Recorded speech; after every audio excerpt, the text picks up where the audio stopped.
Olá, tudo bem com você? Eu sou o Robson Oliveira. Hoje eu vou ensinar você a como criar um QR Code para você utilizar o seu objeto 3D, um objeto de realidade aumentada, só que fora do Instagram. Isso é uma coisa que o pessoal tem me pedido muito e essa informação é muito valiosa. Eu vou pedir em troca de você seu like, sua inscrição e o seu compartilhamento. Compartilhe com seus amigos para que eles conheçam o meu trabalho, beleza? Se você quiser aprender a fazer filtros 3D para poder trabalhar como filtro maker e ganhar muito dinheiro, entre 100 a 200 reais por cada trabalho, é só você clicar no link que está aqui na descrição que você vai conhecer o mestre dos filtros 3D, que é o meu treinamento, onde eu vou te ensinar a fazer filtros utilizando imagens ao invés de vetor. Vou ensinar você a fazer o filtro avançado com os botões ali para seleção e adição de mídia, tá? Então não se esquece, corre aqui no link aqui embaixo que o preço promocional está acabando. Dito isso, bora pro vídeo.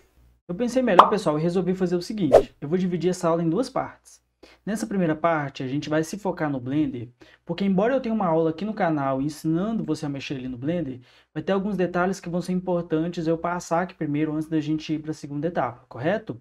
Se você ainda não é aluno do mestre dos filtros 3D, eu vou te recomendar super se tornar aluno lá, tá? Que aí, como a gente vai ter esse tipo de aula agora, quando eu fizer qualquer tipo de atualização ou qualquer tipo de mudança, futuramente, eu vou fazer isso lá, não aqui, beleza? Perfeito. Vou dar uma passada rápida aqui no layout dele, tá?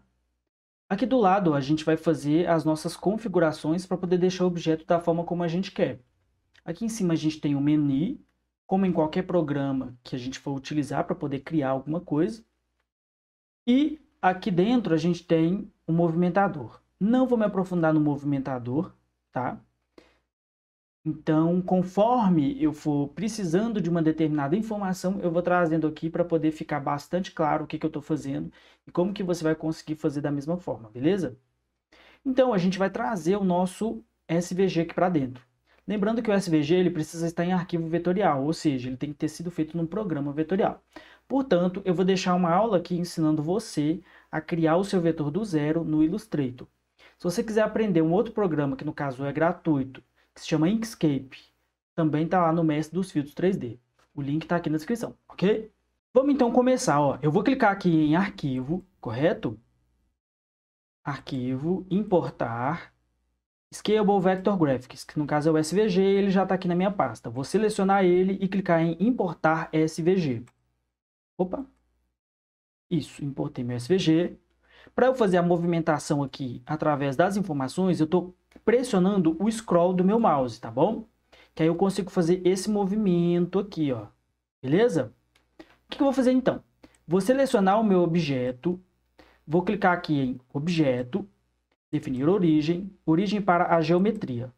Ele vai jogar o centro de massa aqui para o meio do meu objeto, seguindo um padrão que ele já faz aqui matematicamente.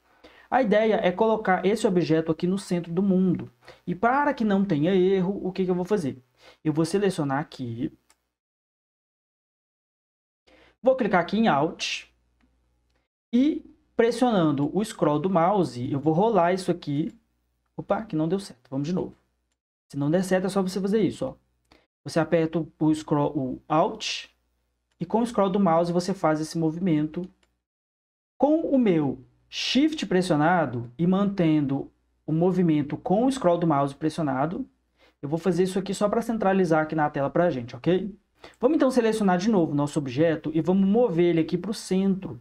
Porque o que acontece? Como a gente agora tem um referencial de onde fica o nosso centro de gravidade, a gente precisa seguir essa linha aqui, ó, para que o nosso objeto fique completamente centralizado. Ele estando completamente centralizado, a gente vai ter a certeza que quando ele fizer o giro, ele vai fazer o giro seguindo este eixo aqui, tá bom? Beleza, feito isso, a gente tem o nosso objeto no ponto correto que a gente precisa. Vou então selecionar aqui de novo. Feito isso, vamos selecionar aqui de novo e aí a gente vai ver que os nossos objetos estão selecionados aqui na parte superior direita da nossa tela. Só lembrando, caso a sua tela não esteja desse jeito exatamente como a minha está, você tem que clicar aqui, ó, em Layout, porque aí ele vai te mostrar esse estilo de edição que eu estou mexendo aqui atualmente. Beleza? Perfeito. Aí, quando a gente faz aqui o nosso movimento, o que nós percebemos? Que o nosso objeto está no chão. Isso aqui é uma informação que ela vai ser relevante lá na próxima aula. Porém, você pode manter ele do jeito que ele está aqui no chão, né, que ele está aqui próximo dessa linha, que é porque é o seguinte, quando você fala em 3D, você tem as 3 dimensões, x, y, z. Então, ele está chapado aqui como se ele estivesse literalmente no chão. E dependendo da forma como você vai utilizar o QR Code para poder fazer esse objeto fora lá do Instagram, você vai, talvez dependendo, ter de usar ele dessa forma, tá? Vocês vão entender isso na próxima aula. Num primeiro momento, enquanto você ainda estiver aprendendo, vamos fazer da forma como eu faço aqui, que vai ficar um pouco mais fácil de entender, tá bom? Vamos selecionar então todas as nossas camadas aqui. Vou então clicar aqui, ó, no rotacionar. Clico no rotacionar, ele vai me dar isso aqui como ferramenta de edição. Sempre que eu mexo em um desses eixos aqui, eu vou rotacionar ele. Nesse caso, eu quero rotacionar ele no eixo X. Lembre-se disso, que é o vermelho. Vermelho sempre vai ser X, tá bom? Vou então clicar aqui em cima dessa linha vermelha e vou movimentar ele seguindo esta lógica aqui. Vou então apertar em Ctrl. E quando eu aperto em Ctrl, eu tenho que ter certeza que lá em cima, lá onde está escrito Rotation, tá vendo? Esteja com 90 graus perfeitos. Vou então soltar aqui o meu botão esquerdo do mouse, tendo certeza que o meu objeto está em 90 graus. Para poder ter mais certeza ainda, aqui nas transformações, eu tenho escrito aqui, ó, o X, que seria igual a 90, ok? Vou selecionar meu objeto de novo, e agora eu preciso movimentar ele lateralmente para ele poder encaixar aqui e ficar no centro do mundo, porque quando a gente fez aquele movimento, ele desceu, e agora ele está aqui, ó, seguindo, tá vendo? O meio do mundo pelo eixo Y. Seleciono o objeto, clico aqui no mover novamente, e aí eu vou subir ele, fazendo o quê? Apertou Alt, moveu ele aqui, vamos então subir ele para cima do eixo X.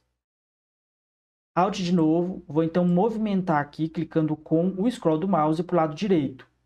E agora eu preciso voltar ele aqui para esta parte no eixo Z, que no caso é o azul. Você consegue identificar pelas cores, tá, gente? É isso mesmo. Uma forma mais fácil de se fazer isso é você clicar aqui, ó, por exemplo, em 0. Você clica em 0, ele desce, mas nesse caso ele só seleciona um. Isso é a parte mais chata de trabalhar com o Blender, ele não seleciona todos os objetos. Ah, tá vendo? Não seleciona. Aí não adianta, você tem que ficar fazendo tudo manualmente.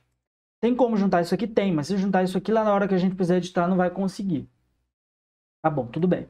Pelo menos agora a gente tem certeza que nosso objeto ele está tanto no centro do mundo pela parte do eixo Z, tá vendo? Que ele está aqui, quanto pelo eixo Y. Então aqui a gente vê que ele está completamente por cima e totalmente centralizado. Feito isso, vamos então extrudar. Não é estudar, é extrudar esse objeto, tá bom? Vou colocar aqui, ó, clicar com o botão direito e renomear, só para a gente não se perder. Não vai renomear, melhor clicar 2 vezes em cima e renomear mesmo. Clica 2 vezes em cima da camada, a bolinha, que aí eu não me perco. Vou então selecionar aqui no lado direito a minha camada correspondente ao R, no meu caso específico. No seu caso, você vai fazer isso da forma como estiver a logo do seu cliente, e cada logo tem uma característica. A minha só tem 2 camadas. Se a logo do seu cliente tiver 20 camadas, você vai precisar fazer isso 20 vezes. É chato. Mas, fazer o quê, né? Com o meu objeto selecionado, a gente vai então clicar aqui, ó, nesse ganchinho verde, tá vendo? Que seria justamente o ganchinho do propriedades de objeto. Enfim, você clica nesse ganchinho verde, percebe que o formato está em 2D, é isso mesmo. Você vai rolar aqui para baixo até geometria. Em geometria, você vai fazer a chamada extrusão. Observem, eu vou aproximar um pouco mais aqui, por quê? Essa extrusão, ela precisa respeitar a ideia de que o objeto ele tem que ficar numa largura suficiente para que esse 3D fique completamente perceptível aqui, tá bom? Então, vou aqui colocar 0,01. Se eu perceber que essa extrusão está suficiente, eu me dou por satisfeito. Do contrário, a gente, por enquanto, deixa assim. Antes de continuar para a próxima camada, a gente vai fazer um pequeno chanfro para poder dar um arredondamento aqui nessas bordinhas para elas ficarem redondas, ficar mais bonito, enfim, ficar mais legal ali. E claro que vai depender aí da quantidade de camadas do objeto do seu cliente, né, no caso da logo dele, para poder não ficar um objeto pesado demais e complicar ali na hora de fazer o 3D, tá bom? Então, eu vou aqui descer um pouquinho mais e em resolução, mantém 4 mesmo. Profundidade, vou colocar 0,01 também. Fiz isso e ficou muito gordo, tá vendo? Não gostei. Então, eu vou acrescentar um 0 aqui a mais para que eu diminua em 10 vezes o tamanho desse chanfer. Observando aqui, ó, tá redondo, tá vendo? Eu posso deixar um pouquinho mais? Posso. Então, eu posso colocar aqui 0,002. Perfeito. Era isso que eu queria. Vou então voltar lá na bolinha. Vou fazer a extrusão. Só que observem, a extrusão nesse objeto, ela está em 0,01.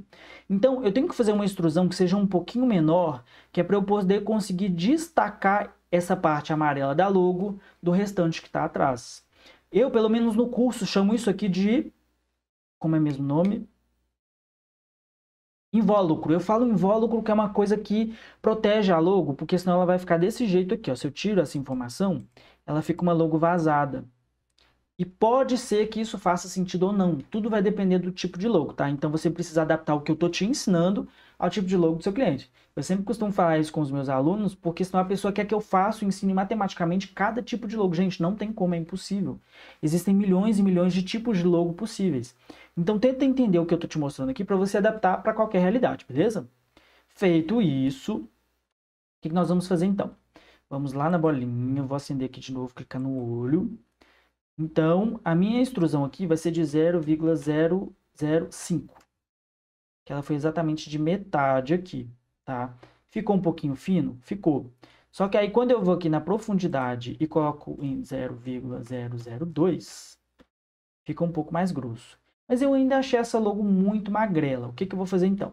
Vou voltar lá em Robson, e aí eu tô falando da logo Robson especificamente, tá? Vou voltar aqui para geometria. Vou colocar 0,3. Gordo demais. 0,2. Perfeito. Bolinha 0,01. Era isso que eu queria. Beleza? Feito isso, nós já temos o nosso objeto. Só que aí você vai me perguntar, mas Robson, a minha logo ela veio com todas as cores chapadas, não veio amarelinha, bonitinha, igual a sua. O que eu devo fazer? Então, nesse caso, a gente vai para a segunda parte dessa aula, em que nós vamos aprender a criar materiais aqui para a nossa logo 3D. Isso é uma coisa que eu não ensinei nem no curso lá do Mestre dos Filtros 3D, por isso que essa aula é tão especial. Mas, eu vou ensinar aqui para vocês como que você cria esses materiais para que você já tenha a sua logo, independentemente se ela veio com uma ou nenhuma cor, para a gente conseguir levar ela com todas as configurações de cores perfeitamente lá para o nosso... para onde a gente vai fazer esse objeto 3D funcionar, beleza? Para que a gente não tenha um erro aqui, eu vou explicar para você basicamente que é assim, porque o material, toda vez que você coloca alguma cor, alguma informação, qualquer coisa aqui no Blender, ele funciona como uma forma de você identificar a diferença entre este e este, por exemplo. Talvez não tenha ficado tão claro assim, mas vai ficar daqui a pouco. Só que vocês precisam observar o seguinte, sempre que você traz ele do Illustrator, ou do Inkscape, ou do CorelDRAW da forma correta, ele já vem com um material criado, que seriam esses materiais aqui, ó, que eu clico, eu vou clicar aqui, né, nessa parte de Material Properties, tá? Esse vermelho aqui embaixo, ele já tem os materiais criados. Quando eu clico aqui, eu consigo ver. O que eu vou fazer? Eu vou tirar todos os materiais aqui, que é para a gente não ter erro nenhum, e caso o seu objeto ele venha completamente a seco, você vai saber exatamente o que fazer. Vou então clicar aqui no X para poder limpar esse material. Vou fazer a mesma coisa aqui no Robson. Limpei aqui, não tem material nenhum aplicado aqui, tá vendo? Limpei todos os materiais e a gente começa do zero. Se a sua logo vier completamente escura ou completamente branca, qualquer coisa, você sabe que clicando aqui em Material Properties, você tem como fazer o seu material totalmente do zero. Então vamos criar um material totalmente do zero aqui, ok?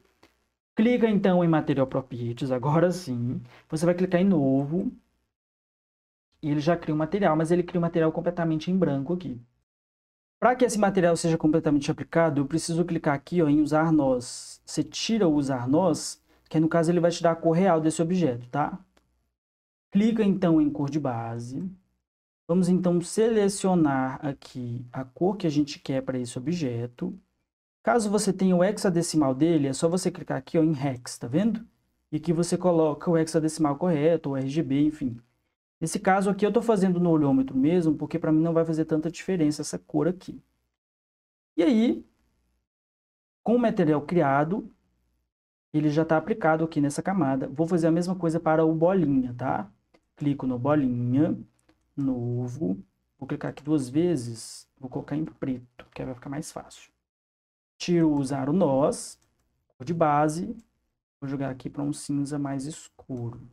E aí, galera, o que acontece? Quando você tem aqui o seu objeto, você consegue ver ele por outros parâmetros de aplicabilidade. Quando você clica em uma dessas bolinhas aqui, ó, você consegue ver ele em diferentes aplicações. Ele vai ficar mais ou menos assim, ó, no objeto real, tá bom? Aí você tem ele só a malha, né? E da forma de edição como a gente está fazendo, tá? Ele vai ficar mais ou menos assim, mas aí quando a gente colocar o nosso HDR, ele vai criar uma ideia de realidade melhor, ele vai ficar mais brilhante. Exatamente da forma como a gente faz ali os filtros 3D para Instagram, beleza? Show de bola. Então a gente agora tem aqui as nossas informações tudo correto, confirmou que está tudo ok aqui, mas só a critério de curiosidade você pode ir mexendo aqui para você ver as diferenças que o objeto... Acho que aqui dá para ver melhor, nesse modelo, aqui você consegue ver melhor.